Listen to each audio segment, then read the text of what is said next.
뭘 잘했다고 울어. 제사상 앞에서 부정타게. 그 말이 떨어지자마자 신우이의 손바닥이 며느리 소영의 뺨을 세차게 후려쳤습니다. 시아버지 제사상 앞 온 가족이 지켜보는 자리였습니다. 소영의 입술이 터졌고 눈물이 그대로 흘러내렸습니다. 남편은 울고 있는 아내를 보고도 오히려 혀를 찼습니다. 맞을 짓을 했으면 맞아야지. 시어머니까지 당신 딸을 감싸며 매서운 눈빛으로 며느리를 노려봤습니다. 너 같은 게 며느리라고 들어와서 집안 망신은 다 시키는구나. 그 순간 소영은 깨달았습니다. 이 집안에서 자신 편은 단 한 명도 없다는 걸요.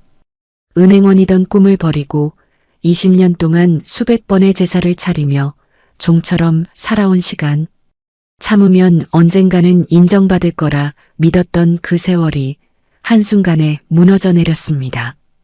그리고 그날 밤 소영은 아무 말 없이 작은 가방 하나만 들고 집을 나섰습니다.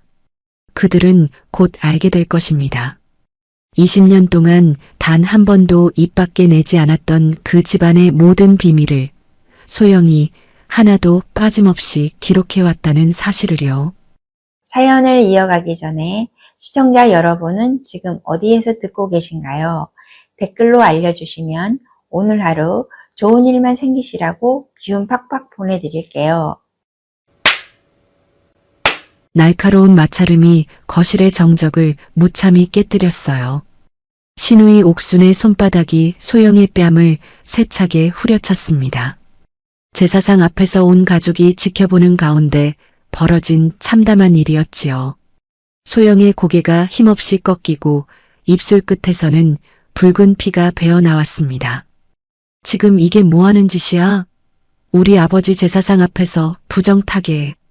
신우이 옥수는 분이 안 풀리는지 씩씩거리며 소영에게 삿대질을 해댔어요. 뺨을 어루만지며 바들바들 떠는 아내를 보며 남편 준탁은 오히려 혀를 찼습니다. 그러게 왜 가만히 있는 누나 성질을 건드려? 맞을 짓을 했으니까 맞지. 그 순간 소영은 목구멍에서 올라오는 쓴맛을 느꼈습니다. 사실 소영은 지난 20년을 오직 이 한마디를 기다리며 버텼거든요. 고생했다, 소영아. 내가 고맙고 감사하게 생각해. 그 따뜻한 말 한마디면 그동안의 서러움이 다 눈 녹듯 사라질 줄 알았습니다.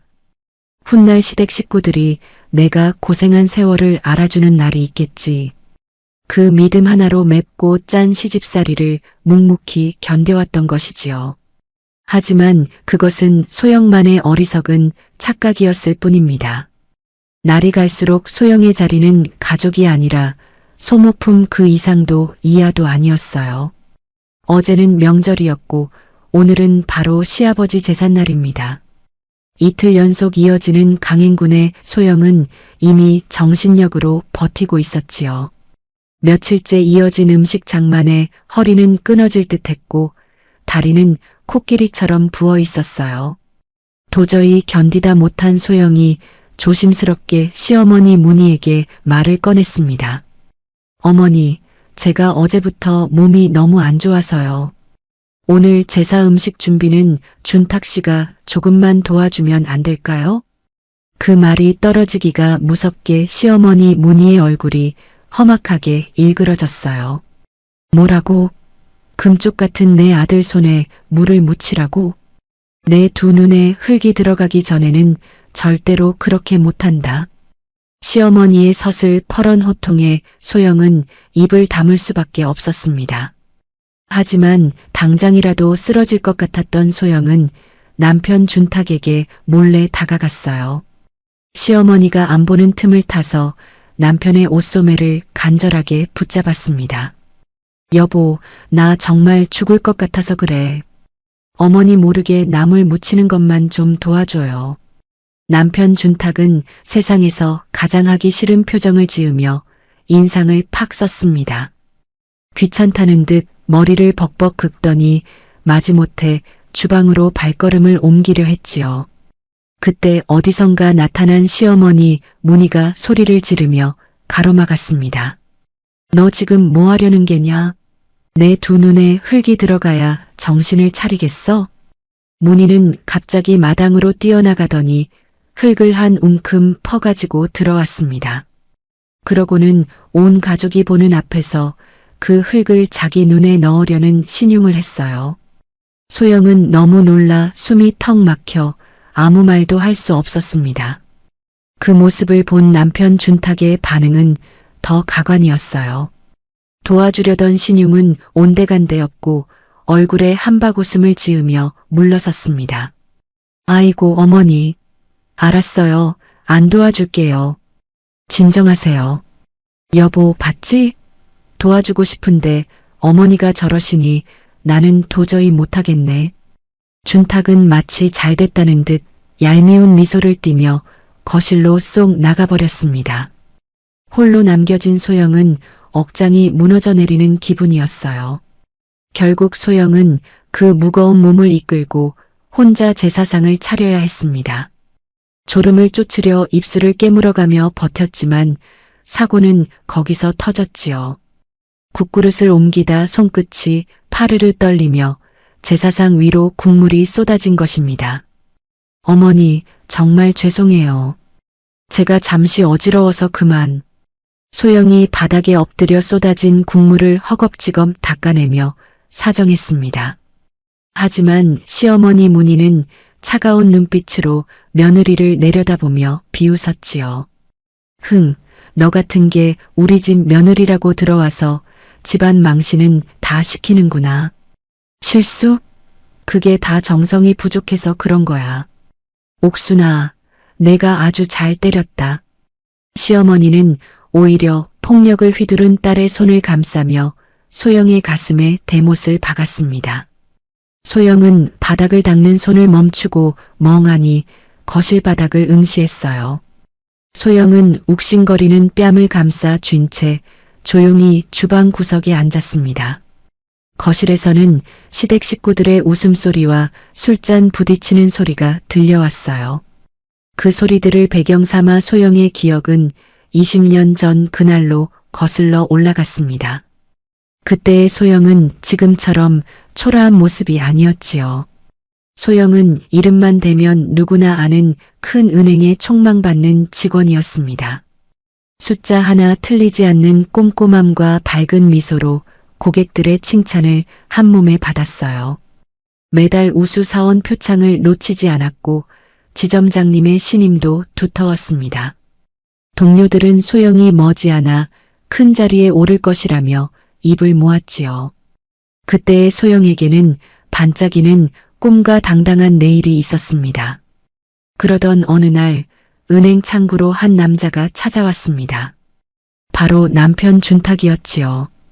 준탁은 소영에게 첫눈에 반했다며 매일같이 은행 문턱이 닳도록 드나들었어요.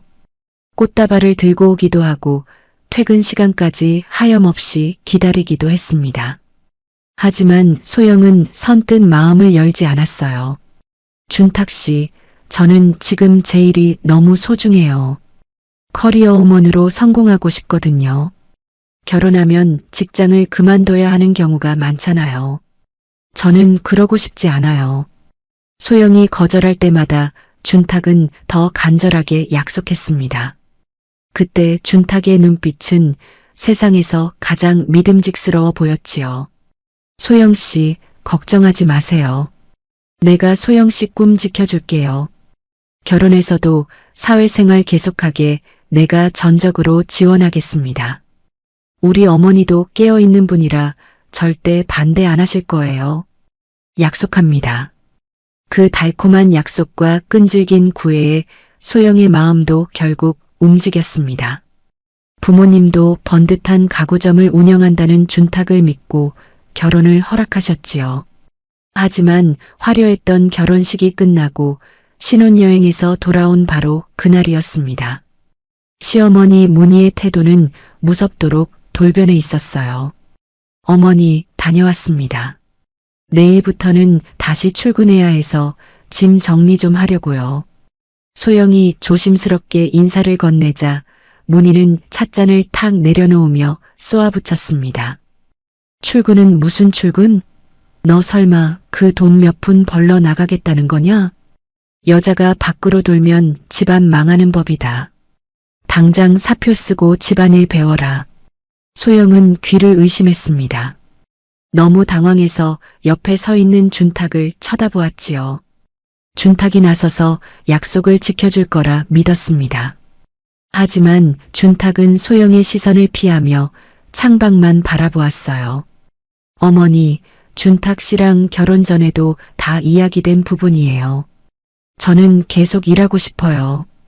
제 실력 인정받고 있고 앞으로 할 일도 많거든요. 소영이 용기를 내어 말했지만 시어머니의 독설은 더 거세졌습니다. 남편기 살려줄 생각은 안 하고 어디서 말대답이냐? 여자가 밖에서 돈을 벌면 남편 하는 일이 안 풀리는 법이야. 내 아들 앞길 막고 싶어서 그래. 내가 우리 집에 들어온 이상 내 법을 따라라. 시어머니는 마치 죄인을 취조하듯 소영을 몰아세웠습니다.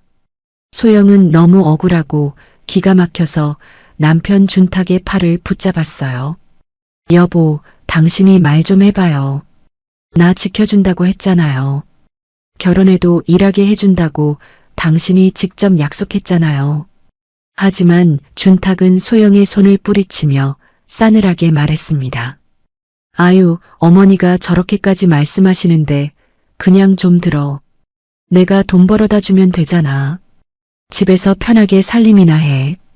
그게 여자 팔자야. 그날 소영의 세계는 무너져 내렸습니다. 사랑이라고 믿었던 남편의 약속은 결혼이라는 덫으로 이끌기 위한 미끼였을 뿐이었지요. 결국 소영은 눈물을 머금고 평생의 꿈이었던 직장에 사표를 던졌습니다. 동료들의 아쉬운 인사를 뒤로하고 돌아온 곳은 창살 없는 감옥 같은 시댁이었어요. 그날 이후 소영의 삶은 기계와 다름없었습니다. 새벽같이 일어나 시어머니와 남편의 수발을 들고 틈만 나면 이어지는 제사 음식을 차렸어요. 은행에서 서류를 검토하던 예리한 눈은 이제 나물의 밑동을 다듬는 데 쓰였습니다. 엑셀 숫자를 맞추던 꼼꼼한 손은 하루에도 수십 번씩 고된 설거지물에 불어터졌지요. 시누이 옥순까지 이혼하고 들어와 소영을 괴롭히기 시작했습니다. 옳게 나 커피 좀 타와. 설탕 2스푼 알지? 은행 다니던 가닥이 있어서 그런가 일처리가 아주 야무져서 좋네. 비아냥거리는 시누이의 말에 소영은 가슴이 난도질당하는 기분이었습니다. 밤마다 남편의 코 고는 소리를 들으며 소영은 베갯니들 적셨어요. 내가 왜 그 말을 믿었을까? 왜 내 꿈을 너무 쉽게 포기했을까? 20년이라는 긴 세월 동안 소영의 시계는 멈춰버린 것만 같았습니다. 시어머니는 명절이나 제사가 올 때마다 소영을 더 혹독하게 몰아붙였어요. 너는 집에서 노는 주제에 이 정도 음식도 못해서 어떡하니? 은행 다니던 똑똑한 머리로 제사상 순서나 제대로 외워라. 소영은 대꾸 한마디 못하고 네 하며 고개를 숙였습니다. 하지만 가슴 한구석에는 은행원 시절의 자존감이 아주 작은 불씨로 남아있었지요. 언젠가는 이 굴레를 벗어나 다시 나로 살 수 있는 날이 올까? 20년 동안 매일 밤 소영은 멈춰버린 자신의 시계를 바라보며 소리 없이 울었습니다. 남편 준탁은 시간이 갈수록 더 게을러졌고 소영의 고생을 당연하게 여겼어요. 가구점 운영은 뒷전이고 틈만 나면 밖으로 나돌며 돈을 썼습니다. 소영이 아파서 누워 있어도 약 한 봉지 사다 주는 법이 없었지요. 오히려 밥이 늦는다고 타박하며 소영을 일어설 수밖에 없게 만들었습니다. 아유, 팔자 좋은 소리 그만하고 밥이나 차려. 배고파 죽겠네. 그 말이 소영의 가슴에 비수처럼 꽂혔습니다. 화려한 유니폼을 입고 당당하게 은행 로비를 걷던 정소영은 이제 없었습니다. 거울 속에는 앞치마를 두르고 머리는 부스스한 생기 잃은 중년 여인만 있었지요. 소영은 그렇게 20년이라는 긴 세월을 인내와 눈물로 채워나갔습니다. 하지만 그 고통스러운 세월 속에서도 소영은 아주 조금씩 준비하고 있었습니다. 은행원 특유의 치밀함으로 시댁의 가계부를 정리하고 돈의 흐름을 파악했지요. 시어머니와 남편이 함부로 낭비하는 돈들을 기록하며 기회를 엿보았습니다. 비록 몸은 시댁의 종노릇을 하고 있었지만 머릿속만은 여전히 예리한 은행원이었어요. 어머니, 준탁 씨, 언젠가는 제 진심을 알아주실 거죠? 제가 이렇게 지극정성으로 하면 언젠가는 고마워해 주실 거죠? 어리석게도 소영은 가끔 그런 희망을 품기도 했습니다. 하지만 제사상 앞에서 돌아온 것은 따뜻한 격려가 아닌 차가운 손바닥뿐이었지요. 20년의 인내가 허무하게 무너진 오늘, 소영은 깨달았습니다. 멈췄던 자신의 시계 태엽을 다시 감아야 할 때가 왔다는 사실을 말입니다. 소영은 주방 바닥에 떨어진 눈물을 닦아내며 굽은 등을 폈습니다. 더 이상 과거의 상처에 매몰되어 울고만 있을 수는 없었습니다. 20년 전 꿈을 포기하며 흘렸던 눈물은 오늘로 끝이라고 스스로에게 말했어요. 어두운 주방, 소영의 눈빛에는 슬픔 대신 알 수 없는 차분함이 서리기 시작했습니다. 지난 20년의 세월이 주마등처럼 머릿속을 스쳐 지나갔습니다. 남편 준탁은 이제 아예 친구들과 술을 마시러 가겠다며 옷을 챙겨 입었습니다. 나 약속 있어서 나간다. 제사 끝났으니까 내가 알아서 다 치워. 누나한테 맞은 거 가지고 하루 종일 유세 떨지 말고 상이나 빨리 치워라. 남편은 뒤도 돌아보지 않고 차 키를 챙겨 현관문을 쾅 닫고 나섰습니다. 소영은 텅 빈 눈으로 거실에 남겨진 제사상을 바라보았어요. 서러움이 밀려왔지만 이상하게도 이제는 눈물조차 나오지 않았습니다. 대신 깊은 허탈함과 차가운 정적이 가슴속을 채우기 시작했지요. 내가 고생한 세월을 알아달라고 빌었던 내가 바보였어. 소영은 입가의 피를 소매로 쓱 닦아내고 천천히 자리에서 일어났습니다. 부은 뺨은 화끈거렸지만 정신은 오히려 송곳처럼 날카롭게 깨어났어요. 20년 전 은행원 시절 서류 한 장 숫자 하나 틀리지 않던 그 치밀함이 되살아났습니다. 그래요. 당신들 말대로 나는 이제 이 집안 소모품 안 할게요. 소영은 조용히 그러나 아주 단단하게 마음의 문을 걸어 잠갔습니다. 더 이상 이 집안 식구들에게 인간적인 기대를 거는 일은 없을 것입니다. 부어오른 뺨보다 더 차갑게 식어버린 소영의 심장은 이제 다른 곳을 향하고 있었어요. 아무도 도와주지 않는 주방에서 소영은 홀로 그릇을 닦으며 깊은 결심을 했습니다. 소영의 그림자가 길게 드리워진 거실에는 오직 차가운 정적만이 감돌고 있었습니다. 소영의 20년 시집살이가 지옥으로 변한 결정적인 계기는 신우이 옥순의 등장이었습니다. 번듯하게 시집을 갔던 옥순은 결혼 생활을 단 6개월도 버티지 못하고 짐을 싸서 친정으로 돌아왔어요. 하지만 돌아온 옥순은 미안함이나 부끄러움은 찾아볼 수 없었습니다. 오히려 집안의 상전이라도 된 듯 사사건건 소영을 종 부리듯 하기 시작했지요. 옳게, 나 지금 목마른 거 안 보여? 시원한 물 좀 얼음 띄워서 가져와.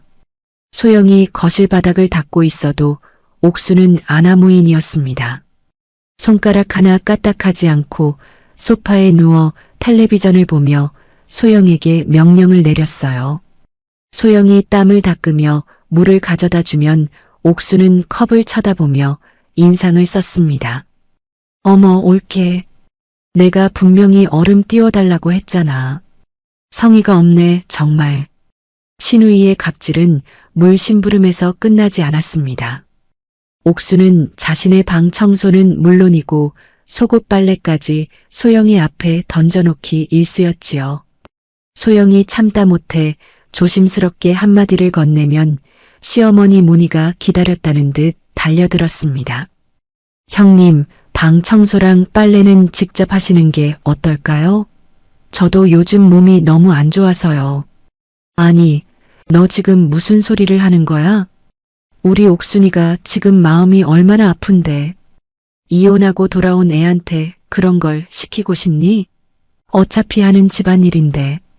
시누이 청소, 빨래 좀 더 한다고. 그게 그렇게 어렵니? 시어머니는 늘 딸의 편에 서서 소영을 몰아세웠습니다. 옥수는 시어머니의 비호를 받으며 소영을 향해 비아냥거리는 미소를 지었지요. 옳게, 우리 엄마 말 들었지?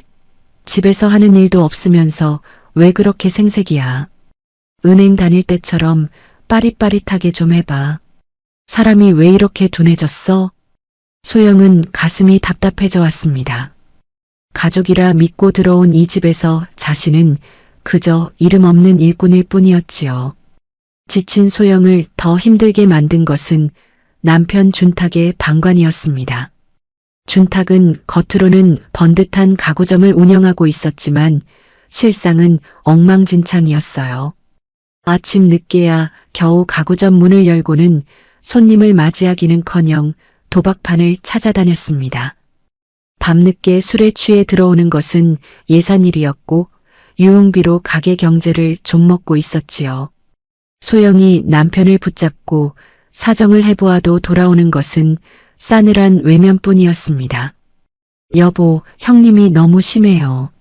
제 빨래도 아닌데 속옷까지 다 저보고 빨라고 던져요. 가구점 형편도 어렵다면서요. 당신도 이제 노름 그만하고 일 좀 집중하면 안 돼요? 준탁은 귀찮다는 듯 넥타이를 풀어 헤치며 소영을 밀쳐냈습니다. 아, 시끄러워. 누나가 좀 시킬 수도 있지. 그걸 가지고 남편한테 일러 바치냐? 나도 밖에서 스트레스 받아서 그래. 너까지 나 들볶지 마라. 밥이나 차려와. 남편의 무책임한 태도에 소영의 눈시울이 붉어졌습니다. 준탁은 아내의 고통은 안중에도 없었고 오직 자신의 즐거움과 어머니의 눈치만 살폈지요. 소영은 매일 밤 옥순이 어질러 놓은 거실을 치우며 소리 없이 울었습니다. 옳게, 내일 친구들 우리 집으로 오기로 했어. 음식 좀 근사하게 차려놔. 괜히 시장에서 파는 거 사오지 말고 직접 정성 들여서 해. 알았지? 옥수는 친구들을 불러 소영을 하녀처럼 부리며 자신의 길을 살리려 했습니다. 소영은 종일 부엌에서 손이 발이 되도록 음식을 만들어 날랐지요. 옥순의 친구들이 올케가 참 순하고 음식 솜씨도 좋네라고 칭찬하면 옥수는 어깨를 으쓱했습니다. 우리 엄마가 며느리 하나는 잘 들였지. 내가 좀 가르쳤거든. 소영은 주방 구석에서 식은 밥을 물에 말아 먹으며 그 소리를 들어야 했습니다. 20년 전 은행에서 당당하게 자산 관리를 해주던 정소영은 사라진 지 오래였지요. 남편 준탁은 그 와중에도 가구점 수입을 빼돌려 사설 도박장에 갖다 바쳤습니다. 가구점 월세가 밀리고 독촉장이 날아와도 준탁은 큰 소리만 쳤어요. 내가 뭘 안다고 참견이야. 조만간 크게 한판 터지면 다 해결된다니까. 소영은 더 이상 이 남자에게 기댈 곳이 없다는 것을 깨달았습니다. 시누이의 모욕과 시어머니의 가스라이팅, 그리고 남편의 방탕함. 삼박자가 소영의 영혼을 갉아먹고 있었지만 소영은 이를 악물었습니다. 거실에서는 옥순이 친구들과 깔깔거리며 비싼 와인을 마시고 있었고 준탁은 돈을 내놓으라며 장식장을 발로 차고 있었습니다. 소영은 그 난장판 속에서 조용히 걸레를 빨았습니다. 겉으로는 아무 말 없이 순종하는 며느리처럼 보였을지 모릅니다. 하지만 소영의 머릿속에서는 은행원 시절의 치밀한 계산기가 돌아가고 있었지요. 남편이 탕진한 금액, 시누이가 사치로 쓴 카드값, 시어머니가 가로챈 생활비까지. 소영은 머릿속 가계부에 그 모든 고통의 수치를 하나하나 기록해 나갔습니다. 그래, 어디 마음대로들 해봐요. 당신들이 나를 사람 대접 안 한다면 나도 더 이상 당신들을 내 가족으로 생각하지 않을 테니까. 소영은 차가운 눈빛으로 옥순의 방에서 나온 산더미 같은 빨래를 바라보았습니다. 비록 몸은 고된 종살이를 하고 있었지만 소영의 마음은 이미 이 집을 떠나고 있었지요. 독설과 무관심 속에서 소영은 점점 더 단단해지고 있었습니다. 그것은 슬픔이 아니라 아주 깊고 거대한 폭풍 전야의 고요함과도 같았습니다. 소영은 묵묵히 옥순의 방을 청소하며 다가올 결전의 날을 준비했습니다. 제삿날 아침의 공기는 유난히 차갑고 무거웠습니다. 어제 명절을 치르고 바로 이어진 제사 준비에 소영의 몸은 이미 천근만근이었지요. 온몸에 오한이 들고 벽을 짚어야 겨우 서 있을 수 있을 만큼 상태가 좋지 않았습니다. 소영은 지푸라기라도 잡는 심정으로 남편 준탁에게 도움을 청했습니다. 여보, 나 정말 죽을 것 같아서 그래요. 나물 무치는 것만이라도 좀 도와주면 안 될까요? 하지만 돌아온 것은 준탁의 짜증 섞인 대답과 뒤이어 나타난 시어머니 문희의 광기 어린 난동이었습니다. 문희는 아들 손에 물 묻히는 꼴은 죽어도 못 본다며 마당에서 흙을 퍼와 자기 눈에 넣으려는 신용까지 하며 소란을 피웠지요.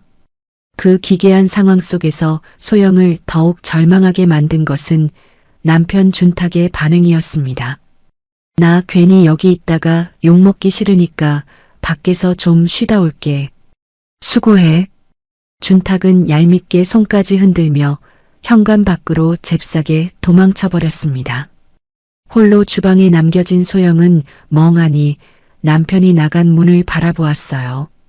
뺨을 맞았을 때보다 더 시린 통증이 가슴을 후비고 지나갔습니다.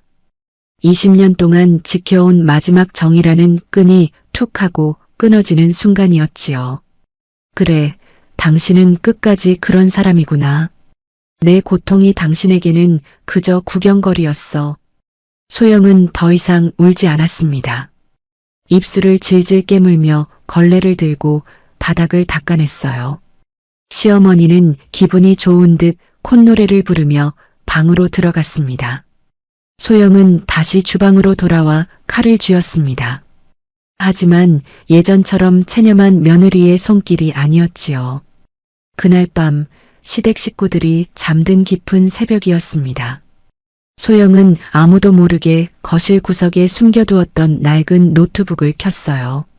지난 몇 년 동안 고된 시집살이 틈틈이 밤잠을 설쳐가며 독학했던 자료들이 가득했습니다. 최신 온라인 마케팅 기법, 반찬 시장의 트렌드 분석, 그리고 소비자 심리 데이터들. 소영은 은행원 시절의 날카로운 감각을 다시 깨웠습니다.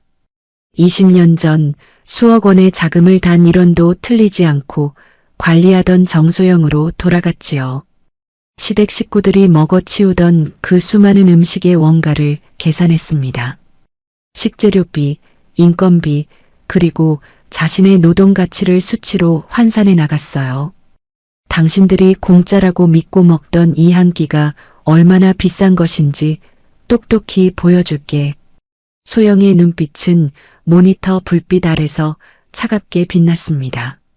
화면 가득 채워진 엑셀 차트와 시장조사 보고서들은 소영의 완벽한 무기였지요. 은행원 시절 갈고 닦은 수치 분석 능력과 20년 손맛이 결합한 사업 계획서가 완성되어 갔습니다. 이제 소영에게 이 집은 더 이상 지옥이 아니라 독립을 위한 마지막 준비실이었어요.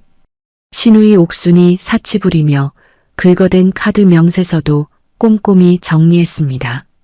남편 준탁이 가구점에서 빼돌려 도박으로 날린 금액도 날짜별로 기록했지요. 시어머니가 생활비 명목으로 가져가 쌈짓돈으로 숨긴 액수까지 모두 소영의 데이터 안에 있었습니다. 소영은 숫자를 정리할 때마다 가슴속 응어리가 하나씩 풀리는 기분을 느꼈어요. 올케, 물 좀 가져와. 갑자기 방에서 들려오는 옥순의 목소리에 소영은 조용히 노트북을 닫았습니다. 잠시 숨을 고르고 거울을 보니 거기엔 여전히 순종적인 모습의 소영이 서 있었지요. 하지만 거울 속 소영의 눈동자만은 예전과 달랐습니다. 네, 형님. 바로 가져갈게요. 소영은 담담하게 대답하며 주방으로 향했습니다. 물 한 잔을 건네주는 소영의 손길은 정중했지만 머릿속은 이미 이 집 담장 너머를 향하고 있었지요. 당신들이 내 마지막 자비를 발로 걷어찬 대가가 무엇인지 가장 화려한 성공으로 그리고 가장 처절한 외면으로 되돌려줄 준비는 끝났습니다. 제삿날의 긴 어둠이 걷히고 새벽이 밝아오고 있었습니다. 하지만 오늘부터 소영에게 시작되는 아침은 예전의 절망이 아니었어요. 완벽한 독립과 복수를 향한 첫 발을 내딛기 위한 희망의 시간이었습니다. 소영은 주방 창문 너머로 떠오르는 태양을 보며 차갑게 미소 지었습니다. 그것은 20년의 고통을 끝내고 진정한 나로 돌아가기 위한 장엄한 서막이었습니다. 제사가 모두 끝난 늦은 밤이었습니다. 손님들이 떠나고 난 거실은 기름 냄새와 설거짓거리가 산더미처럼 쌓여 있었지요. 평소라면 고무장갑을 끼고 주방으로 달려갔을 소영이었지만 오늘은 달랐습니다. 소영은 안방으로 들어가 미리 준비해둔 서류 봉투를 꺼내왔어요. 그리고 소파에 누워 텔레비전을 보던 남편 준탁과 사과를 먹던 시어머니 문희, 시누이 옥순 앞에 그 봉투를 툭 던졌습니다. 이게 뭐냐? 웬 봉투야? 남편 준탁이 의아한 표정으로 봉투를 열었습니다. 서류의 제목을 확인한 준탁의 눈이 휘둥그레졌어요. 이혼 서류? 야, 정소영. 너 지금 제정신이야? 이게 무슨 장난질이야? 장난 아니에요. 이혼해요, 우리. 오늘부로 이 집에서 나갈 겁니다. 소영의 목소리는 떨림 하나 없이 차분하고 단단했습니다. 그 목소리에 거실에는 찬물이 끼얹어진 듯 정적이 흘렀지요. 하지만 그 정적은 이내 시어머니 문희의 날카로운 고함으로 깨졌습니다. 뭐라고? 이혼? 내까짓게 감히 우리 집안에서 이혼 소리를 입에 올려? 내가 남편 없이 편하게 먹고 자고 할 수 있을 것 같아? 옆에 있던 시누이 옥순도 코웃음을 치며 거들었습니다. 옳게 제정신 아니네. 뺨 한 대 맞았다고 이 난리를 치는 거야? 아주 상전 납셨어. 이혼해봐, 어디. 옳게가 나가서 뭘 할 수 있는데? 평생 살림만 하던 여자가 밖으로 나가면 굶어 죽기 딱 좋지. 남편 준탁은 어이가 없다는 듯 헛웃음을 터뜨리며 서류를 소영의 얼굴 앞에 흔들어댔습니다. 야, 정소영. 너 착각하나 본데 이 집이며 차며 다 내 명이야. 알어? 내가 이혼하면 너한테는 아무것도 없어. 빈몸으로 나가봐. 내까짓게 나가서 무엇을 할 수 있다고. 나중에 배고프다고 울면서 들어올 생각 마라. 그땐 국물도 없으니까. 준탁은 소영이 겁을 먹고 뒤로 물러날 줄 알았습니다. 하지만 소영은 오히려 준탁의 눈을 똑바로 응시하며 미소 지었지요. 그 미소는 비굴함이 전혀 없는 아주 여유롭고 차가운 미소였습니다. 걱정 마세요. 다시 들어올 일 절대 없으니까요. 준탁 씨, 당신 명의로 된 거 다 가지세요. 그 낡은 가구점이며 빚더미 집 하나도 안 부러워요. 뭐? 빚더미? 이게 진짜 미쳤나? 준탁이 버럭 소리를 질렀지만 소영은 아랑곳하지 않았습니다. 사실 소영은 이미 10년 전부터 이날을 준비해 왔거든요. 은행원 시절에 그 날카로운 경제 감각이 어디 가겠습니까? 소영은 시댁의 가계부를 쥐고 흔들면서 남편이 도박으로 탕진하는 돈과 시어머니가 가로채는 생활비 사이에서 아주 치밀하게 자신만의 비상금을 만들어 왔습니다. 푼돈을 모은 게 아니었어요. 소영은 시어머니 명의의 휴면 계좌를 활용하고 남편이 가구점 대출을 받을 때마다 발생하는 리베이트와 수수료 등을 꼼꼼히 챙겨 자신만의 비자금을 관리해 왔습니다. 20년 동안 시댁 식구들이 소영을 공짜 하녀로 부려먹는다고 비웃을 때 소영은 그들의 무능함과 방심을 이용해 자신의 독립 자금을 철저히 불려온 것이지요. 내 걱정은 하지 말고 당신들 앞가림이나 잘하세요. 준탁 씨, 당신 가구점 다음 달 카드 대금 막을 수 있겠어요? 내가 없으면 누가 그 숫자들 맞춰줄 것 같아요? 준탁의 얼굴이 순식간에 흑빛으로 변했습니다. 사실 가구점의 복잡한 정산과 세금 문제는 모두 소영의 머릿속에서 처리되고 있었거든요. 준탁은 그저 소영이 차려준 밥상에 숟가락만 얹고 살았던 것이나 다름없었습니다. 옳게, 지금 협박하는 거야? 엄마, 저것 좀 봐. 아주 본색을 드러내네. 옥순이 소리를 질렀지만 소영은 이미 현관으로 발걸음을 옮기고 있었습니다. 짐이라고는 작은 가방 하나가 전부였어요. 20년의 세월을 정리하는 것 치고는 참으로 가벼운 짐이었습니다. 나갑니다. 다들 건강하게 잘 사세요. 아, 형님. 내일 아침 물 심부름은 직접 하셔야 할 거예요. 소영은 뒤에서 들려오는 시어머니의 욕설과 남편의 고함을 뒤로하고 문을 열었습니다. 쾅 하고 닫히는 문소리와 함께 소영의 가슴 속에 맺혀있던 체증이 뻥 뚫리는 기분이었지요. 밤 공기는 차가웠지만 소영의 발걸음은 깃털처럼 가벼웠습니다. 20년 만에 처음으로 누구의 며느리도 누구의 아내도 아닌 정소영으로 걷는 길이었어요. 소영은 주머니 속에 휴대폰을 꺼내어 확인했습니다.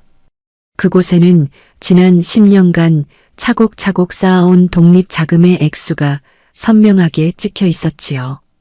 그 숫자는 소영에게 단순한 돈이 아니라 다시는 무너지지 않겠다는 맹세이자 자유로 가는 티켓이었습니다.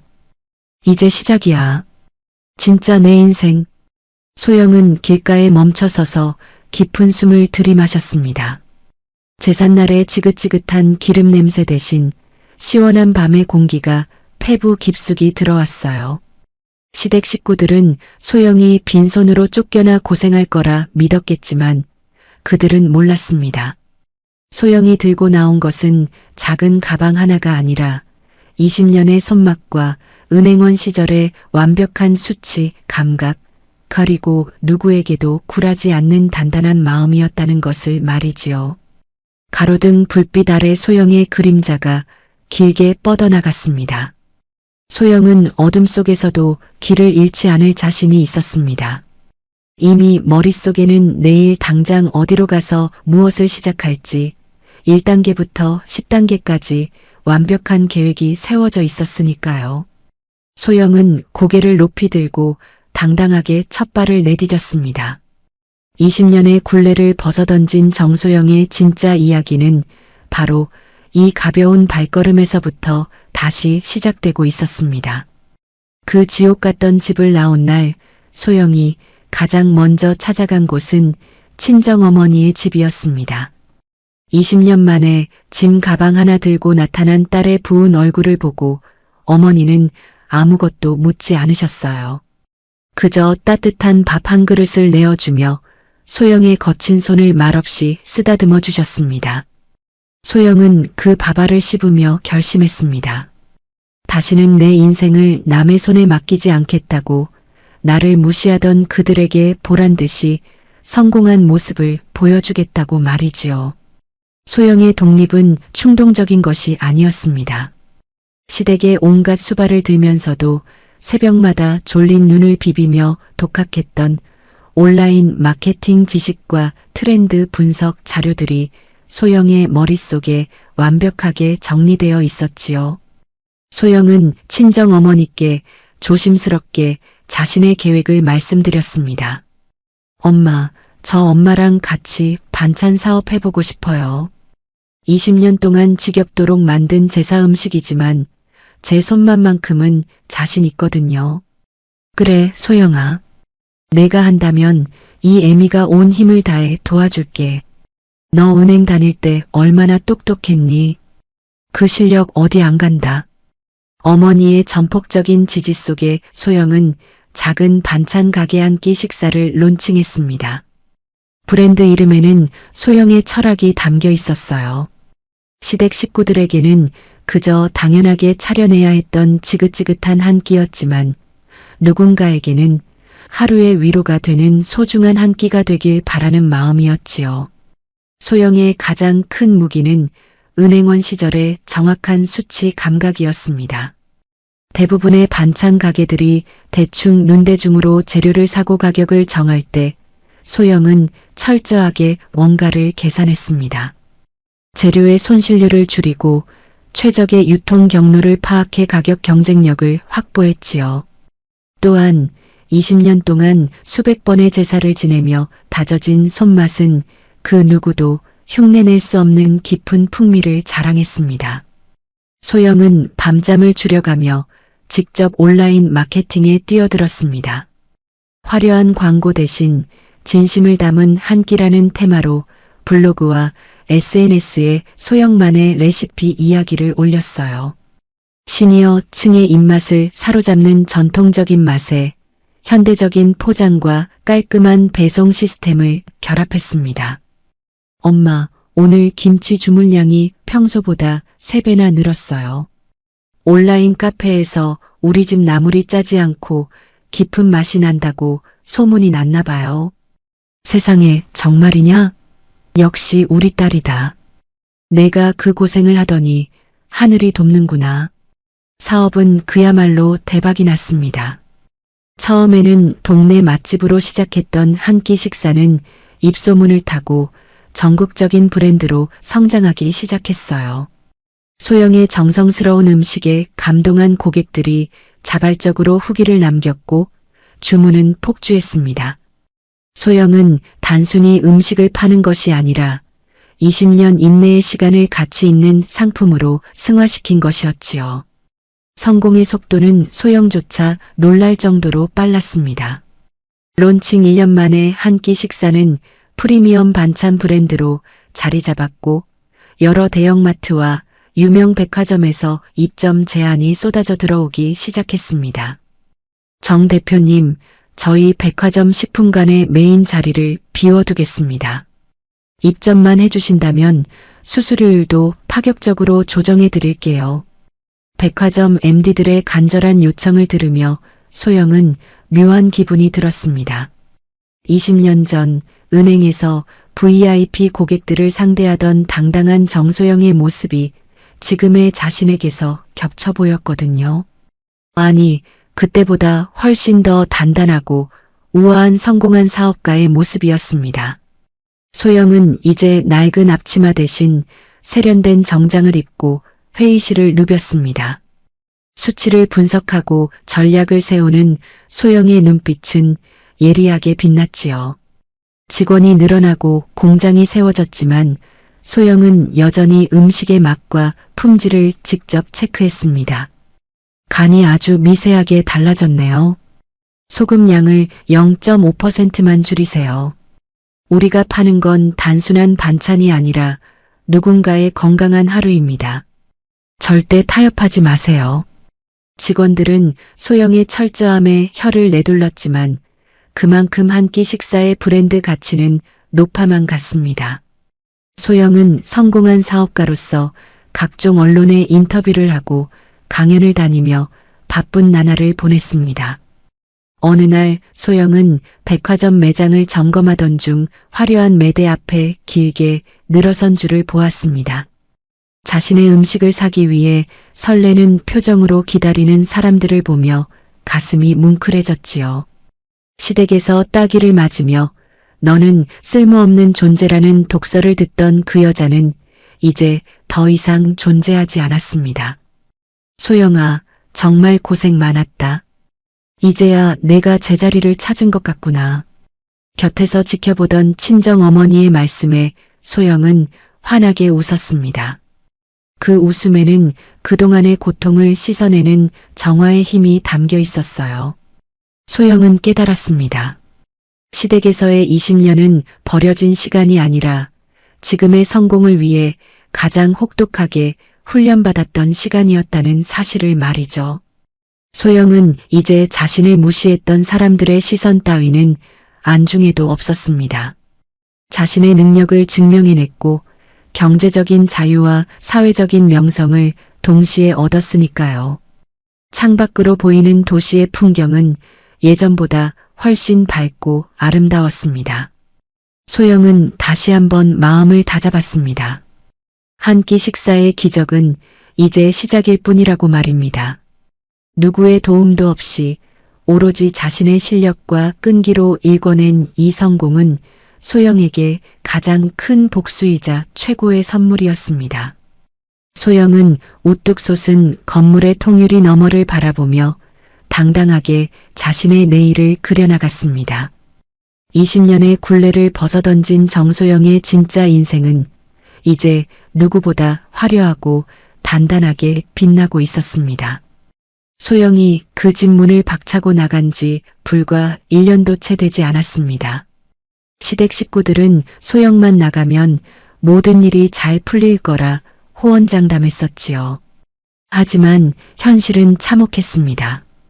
집안의 중심이자 살림의 기둥이었던 소영이 사라지자 그 화려해 보이던 기와집은 모래성처럼 허무하게 무너져 내리기 시작했습니다.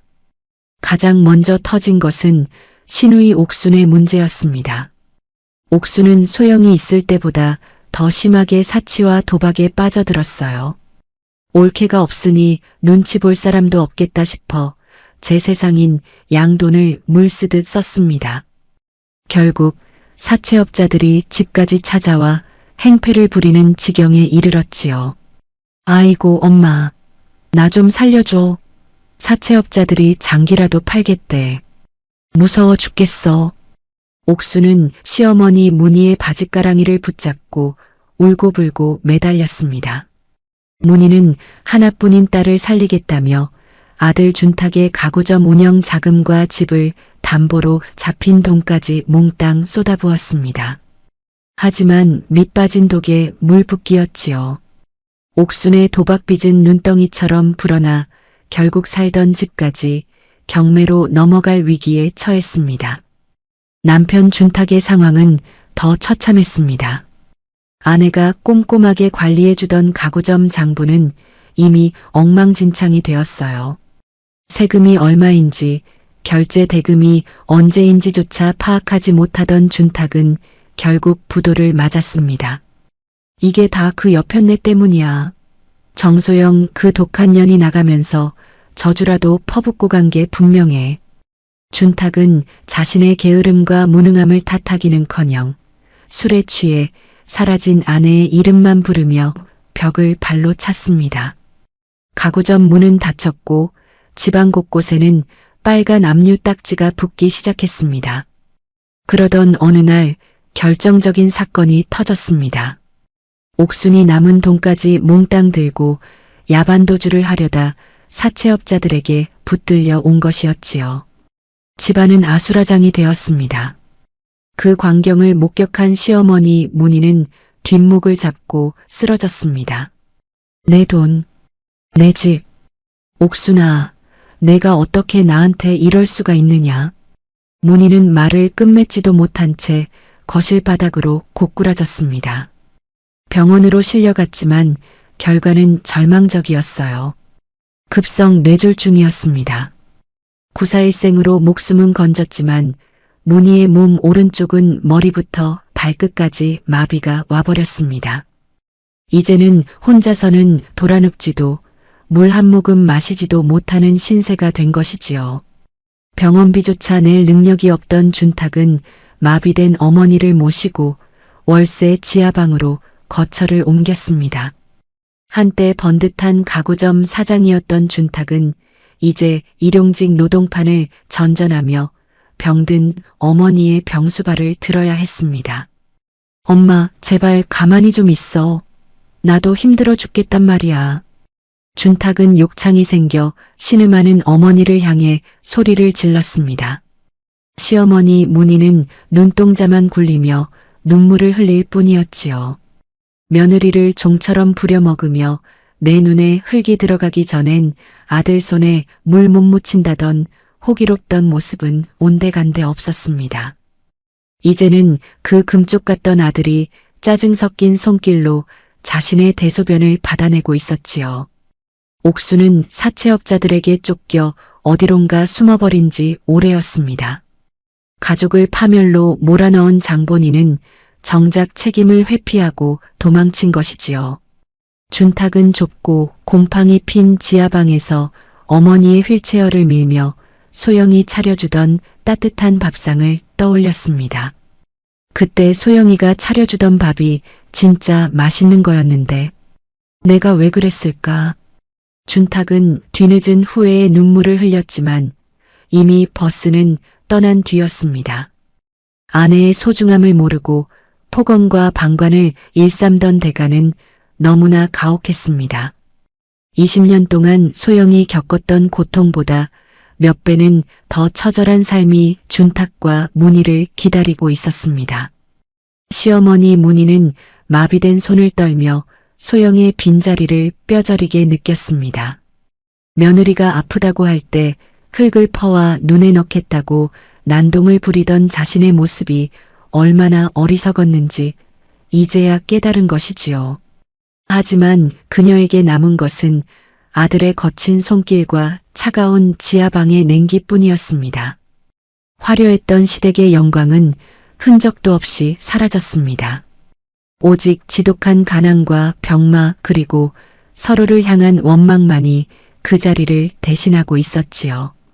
소영이 나간 뒤 쑥대밭이 된 집안은 이제 그 누구도 돌이킬 수 없는 파멸의 길로 치닫고 있었습니다. 준탁은 어머니의 기저귀를 갈며 소영의 성공 소식을 들었습니다. 백화점에 입점하고 TV에 나온다는 소식은 준탁에게 복수보다 더 큰 고통으로 다가왔습니다. 자신들이 소모품처럼 쓰다 버린 그 여자가 사실은 이 집안의 가장 큰 보물이었다는 사실을 이제야 알게 된 것이지요. 지하방의 작은 창문 사이로 들어오는 희미한 빛마저 시댁 식구들에게는 사치처럼 느껴졌습니다. 무너져 내린 시댁의 풍경은 그들이 20년 동안 소영에게 줬던 상처가 고스란히 되돌아온 결과였습니다. 처절한 위기 속에서 그들은 비로소 자신들이 잃어버린 것이 무엇인지 깨닫게 되었습니다. 하지만 그 깨달음은 너무나 늦었고 복수의 여신은 그들을 향해 차갑게 미소 짓고 있었습니다. 소영의 반찬 브랜드 한 끼 식사는 이제 단순한 가게를 넘어 하나의 문화가 되었습니다. 백화점 메인홀에는 소영의 얼굴이 담긴 대형 광고판이 걸렸고 TV 프로그램마다 성공한 여성 기업가로 소영을 모시기 위해 안달이었지요. 소영은 화려한 조명 아래서 당당하게 자신의 성공 비결을 말하곤 했습니다. 하지만 그런 소영의 화려한 겉모습 뒤에는 20년이라는 긴 인내의 시간이 있었음을 세상 사람들은 다 알지 못했습니다. 그러던 어느 날이었습니다. 세련된 인테리어로 꾸며진 소영의 사무실 앞으로 어울리지 않는 행색의 두 사람이 나타났습니다.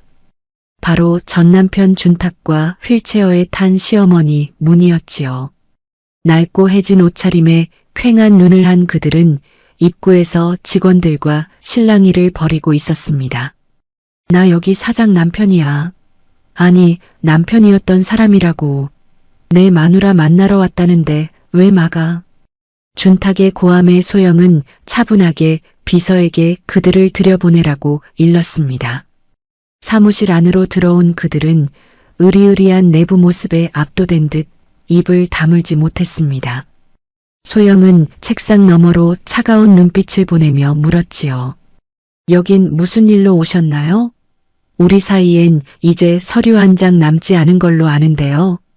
준탁은 염치도 없이 소영의 책상 앞으로 다가와 비굴하게 웃어 보였습니다. 소영아, 뉴스 보니까 너 정말 대단하더라. 백화점에서도 내 반찬 줄 서서 먹는다며? 역시 우리 마누라 손맛은 내가 제일 잘 알지. 그 맛이 우리 집 제사상에서 나오던 그 맛이잖아. 옆에서 마비된 몸을 겨우 지탱하고 있던 문희도 떨리는 목소리로 거들었습니다. 소영아, 내가 잘못했다. 그때 내가 눈에 흙을 넣네 만회했던 거 다 늙은 망구 노망이라고 생각하고 좀 봐주면 안 되겠니? 이 애비 없는 자식 같은 준탁이 놈도 이제 정신 차렸단다. 소영은 헛웃음이 나왔습니다.